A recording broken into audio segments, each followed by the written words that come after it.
And welcome back to Coaching on Demand. I've got my good friend here, Dave Friedman, and we wanted to spend some time today, everybody, talking about the conference we went to this past weekend, which was VSTE. VSTE is the Virginia Society for Technology in Education. I got the link down below, everybody, to their website because they do a lot of great stuff around professional development, resources, especially around technology in the classroom. Our friend Tim, our SBITS, was there presenting and going to some sessions around AI. So if you're interested in that, reach out to Tim about that. And we presented two sessions. Dave, why don't you tell the people at home out in TV land, what were our sessions about? So our first session was called Exams in the Digital Age. And what we did was we sort of looked at how you might approach curriculum from a distance maybe, or from a holistic thing, in order to prepare students for online exams and digital exams. As more and more exams go online, as we've had to do these things, we've understood that not only are kids having to navigate the content, but they have to navigate like the structures of the exam as well. And teachers need to understand that, because we make an assumption a lot of times that students are really good at navigating technology when they're pretty good at navigating their phones, but not necessarily good at the technology that we want them to do. And so we looked at a lot of the ways that we as educators can set up a class for success in an exam, or in a class that has a digital exam. Yeah, exactly. And I think like that session was really focused on kind of like the 30,000 foot approach to like the big frameworks, right? And then we had another session called Blending Digital and Analog, which really I think got more into like the on the ground, what do you actually do to blend these skills? Wouldn't you agree, Dave? Yeah, and so the idea behind blending is really about really shared ownership among teachers, among collaborative teams between the teacher and the student when it really comes to the learning. And the thing that we've found is that students really need to have a good understanding of not just the format of the test, but like the structure of the test, and like what questions are assessing which skills. So what we found is that by having reflective conversations and by breaking down multiple choice tests and free response questions with students, that students can really understand where their strengths might be and where their weaknesses might be.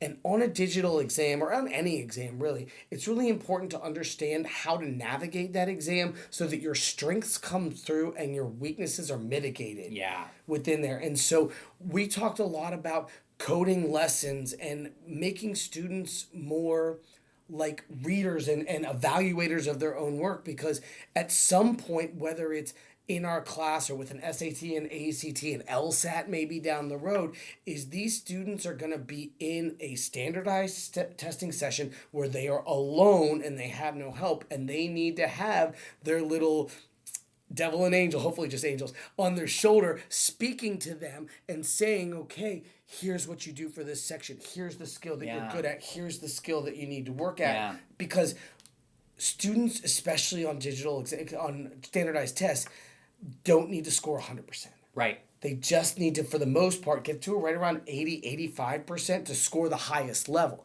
And so our job as educators isn't necessarily to chase perfection, but to allow those students to find a path through an exam that really accentuates their strength. And so that's really what we're looking at with blending. Yeah, and through an exam and through a course, right? And I think that's a really great connection, I think, to universal design for learning, is that we have a standardized end, but we have multiple pathways to reach that standardized end.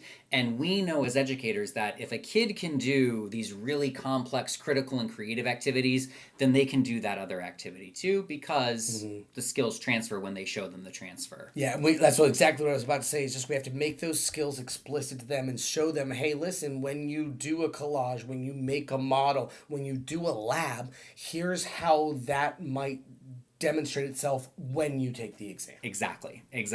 I think one thing that I wanted to share with our sessions, everyone, we have a lot of materials and support from our sessions. I thought instead of posting everything, I would just post the takeaways from our sessions. So I've posted those down below. If you're interested in either of those, please let me know, let Dave know, because we're happy to sit down and collaborate with you about that. I guess, Dave, at the end of the day, this was your first VSTE. What's the big takeaway that you have at the end of the day from this VSTE conference?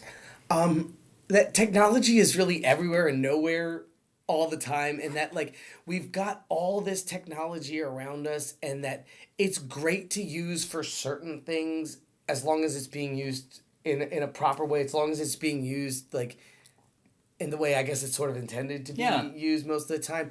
But also we don't have to use technology all the time. Yeah. That some of the best things come through the analog and come through the student conversations and then are allowed to be made into a digital product. And it's just that idea of like students want to use the technology, but they also want to use the analog skills there as well. Also, AI is not that scary, y'all. Yeah. So like, let's talk about AI. Like we can manage this. We got this. Like it's not the demon that it can be.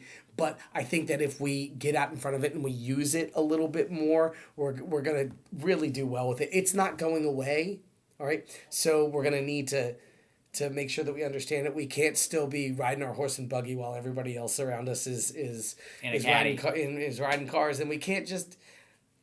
We got to make sure we know where we're going. Yeah, I think that's a great summation of it, right? Like it's not Terminator 2, right? It's not Terminator Judgment Day. It's not the end of the world. And if we can teach our students how to use these tools for good so that it accentuates their skills, it reduces the barriers to the learning in the environment, and it helps them do the thing maybe a little bit easier or more effectively and reduces some of that anxiety, because we all know that when we can reduce the anxiety and we can clarify the pathways, that's when the learning really comes through.